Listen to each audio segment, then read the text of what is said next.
Focused on Georgia. They got new energy when the vice president took over. Senator Warnock, as you know, gave an incredible speech at the convention, and Senator Ossoff is there, as well as Lucy McBath and a bunch of other folks. We really think that we have a chance to win to Georgia, and they're going to compete there in a very hard way. And we're going to make Donald Trump defend every ounce of ground in America. Hi again, everyone. It is 5 o'clock here in New York. I'm Alicia Menendez in for Nicole Wallace. And let's just say Georgia is on their mind. The Harris-Walz campaign making it clear that they are fired up, ready to recapture Georgia's electoral votes, just like President Biden did in 2020, when he turned the state blue for the first time in nearly 30 years. The battleground state of Georgia will be the first stop for Vice President Harris and her running mate Tim Walz, following last week's blockbuster Democratic National Convention. On Wednesday, the two will kick off a bus tour in South Georgia. The campaign noting, quote, "This part of the Peach State represents the diverse coalition that makes up the Harris-Walz coalition, including rural, suburban, and urban Georgians, with a large proportion of black voters and working-class families."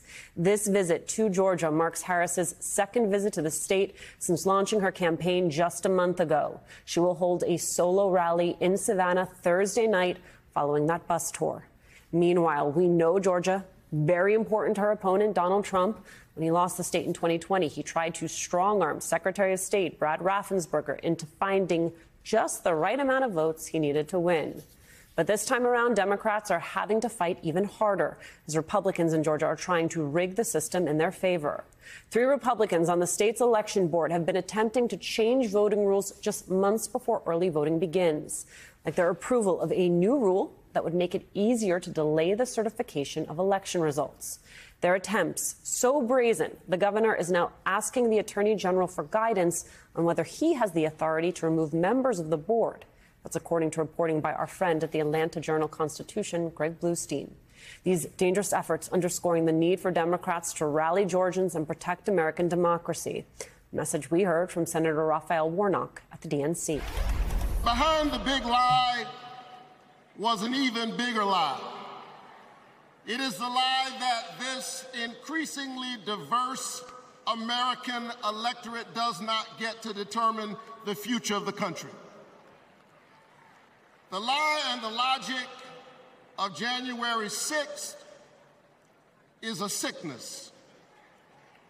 It is a kind of cancer that then metastasized into dozens of voter suppression laws all across our country. And we must be vigilant tonight because these anti-democratic forces are at work right now in Georgia and all across our country. And the question is, who will heal the land? And so here we are, America. Are you ready?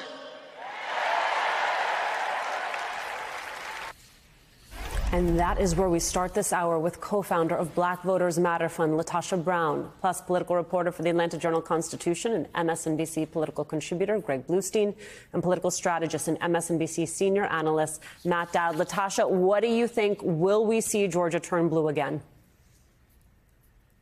I certainly think that the momentum is here, the energy is here. I do think that Georgia represents a new South. It represents new voters, young voters, and a broad-based, multiracial, multi-generational coalition. And it seems like that's the group of voters that are going to make a difference this election cycle and that are excited about the top of the ticket for the Democrats. You know, I do think that the challenge, though, what we know is where there's progress, there's always backlash. And so what we're seeing is we're actually seeing an effort, I believe, under those that are in power in the state to really try to change that. Not if you can't affect by bringing more voters, having a platform that is creative enough to bring more voters to their party. Instead, what they're going to do is really try to do 3 things: disenfranchise, disrupt, and disqualify the vote. So that's why we're seeing these laws that are dealing with certification and certification of the results. All right, Greg, let's take this in 2 parts as LaTosha just laid it out for us. How are Dems feeling about Georgia at the moment? Last month, you said they were no longer despondent about their chances with Harris at the top of the ticket. What are you hearing from them now? Well, they're exuberant. And one reason is why this bus tour. Look, it's one thing for the vice president to make Georgia a priority so close to the convention. It's another thing where she's going. Most Democratic presidential contenders hardly leave Metro Atlanta. She'll be going to places in South Georgia, and including in Savannah, Georgia, where Democratic presidential candidates almost never go. And that's to drive home a point to Republicans. Look, in some of these counties, Republicans were expected to drive up the margins and win by a huge amount. She's hoping to cut those margins enough so that in Metro Atlanta, if there's a big victory there, it helps float her and carry her throughout the rest of the state. Greg, I invoked you in my introduction to this story. Talk about your reporting. What's been happening with Republicans on the Georgia State Election Board? Yeah, there's a 5-member state election board that just had a 1-member leave who was more mainstream and was replaced by a more MAGA Republican. Since then, there's been a number of rules changes that even some mainstream Republicans are opposing. Even Governor Kemp's top advisor today expressed some caution about those changes. And the governor is asking the Attorney General to weigh in on whether or not he has the authority, the legal authority, to remove some of these members, including one who might have a conflict of interest because he has openly sought a job with the Trump administration if Trump wins in November. One of the reasons, Matt Dowd, I wanted to make sure that we began the show with Georgia is that I think it lays out so many of the dynamics we're going to see nationally with this race. Yes, there's incredible enthusiasm for the Democratic ticket in Georgia. They are making a historic investment in the state. They believe it is on their map and they need to win it. And at the same time, because all of those things are true, you have Republicans trying to rejigger the rules so that if they can't beat them at the ballot box, then they will beat them with laws that have been bent in their favor. This is happening in Georgia, but it is really a window to what is happening all across this country. Matt Dowd. Yeah, and I think Georgia's proven, I mean, one of the things the Democrats have to do is vote in such numbers that the finagling of that rules won't have an impact on this. To me, Georgia is such a great window into this election because, one, we've seen Democrats win their 2 United States senators and Joe Biden. We also see people like Marjorie Taylor Greene, who's the MAGAist of MAGA folks, is a congressperson from there.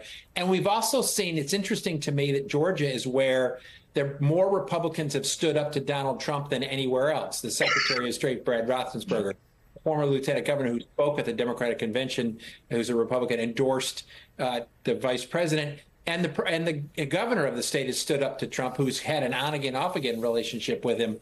And so to me, Georgia, I mean, I think it's really smart of the Harris-Walz campaign to target it in this way. I think it's very smart to go outside of the Atlanta metro area in this. But Georgia is one of the states in the South that not only are the Democrats riled up to vote Trump out, but there is a Republican contingent in Georgia, as evidenced by the elected officials, that have stood up to Trump and succeeded. Natasha, I saw a head nod that means that you believe the same is true. Let's listen to some of the sound from Jeff Duncan at the Democratic National Convention, and then you and I will talk about it on the other side. I realized Donald Trump was willing to lie, cheat, and steal to try to overturn the 2020 election. I realized Trump was a direct threat to democracy, and his actions disqualified him from ever stepping foot into the Oval Office again. Let me be clear to my Republican friends at home watching. If you vote for Kamala Harris in 2024, you're not a Democrat, you're a patriot.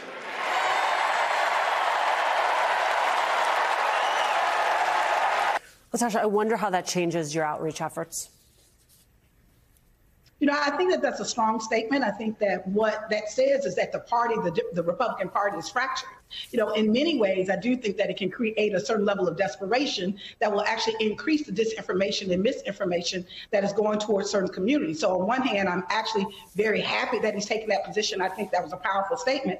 I also think that it can breed a certain level of desperation on those bad actors within the Republican Party that want to see a different outcome. And we've seen that when the president in this state has asked to find 11,000 votes. And so he bumped up against the wall, but there have been legislative and administrative pieces put in place to actually marginalize the vote and change the outcome. Greg, help me understand a dynamic here. There have been some changes in the relationship between Trump and Kemp recently. Would you say that the hatchet has been buried? Probably not. We've seen this cycle play out over and over again. And when I spoke to a number of senior Republicans the other day when Donald Trump out of the blue said, "Thank you, Governor Kemp, for reuniting with me," most of them used the same phrase, which is house of cards. They feared any moment, any tweet, any public statement Donald Trump could go once again attack Governor Brian Kemp. And look, that's what we saw earlier this month with his rally in Atlanta. There seemed to be nothing to set him off, nothing to ignite that. But out of the blue, there was a series of tweets and a 10-minute tirade on the stage in Atlanta when everyone in that audience, all the Republicans in that audience, just thought he'd focus on the economy or immigration. Instead, he devoted a big chunk of his speech to attacking Georgia's Republican governor. Matt, that was a hearty laugh from you. I assume you have something you want to say? I mean, the only way Donald Trump buries a hatchet is if it's in the back of his opponent. I mean, that's the only way he buries one in this. And I think it's important for people to realize Governor Kemp is far, far more popular than Donald Trump is in Georgia. And Governor Kemp, after Donald Trump, I think, went after his wife in the course of this, I don't think Governor Kemp is going to be, working the weekends overtime in order to make sure Donald Trump is elected. He might say he's going to vote for him, but he ain't going to stretch his muscles to get it done.